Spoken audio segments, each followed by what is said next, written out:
आपण बघणार आहोत अंडा करी मसाला। त्याकरिता लागणारे साहित्य आहे हे कांदा आहे, हे गॅसवरती भाजून घेतलेला आहे, अद्रक आहे, लसूण आहे, कोथिंबीर आहे, थोडासा खडा मसाला आहे आणि हे खोबरं भाजून घेतलेलं आहे। आता हे सगळं आपण मिक्स करून वाटून घेणार आहोत। हे पहा आपला मसाला तयार झालेला आहे। आता आपण याला परतून घेणार आहोत।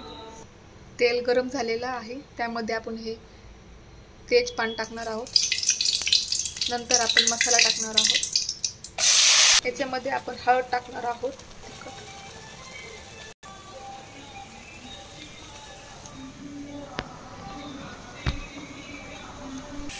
आता हा मसाला चांगला परतू द्यायचा आहे। याच्यामध्ये आपण आता पाणी ॲड करणार आहोत। याच्यामध्ये आता आपण मीठ टाकणार आहोत। आपल्याला जशी क्वांटिटी हवी आहे तसं पाणी ॲड करायचं आहे। हे पहा आपला मसाला रेडी झालेला आहे। त्याच्यामध्ये आपण अंडी टाकणार आहोत।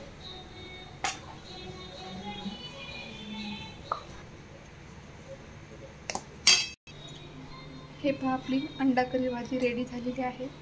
धन्यवाद।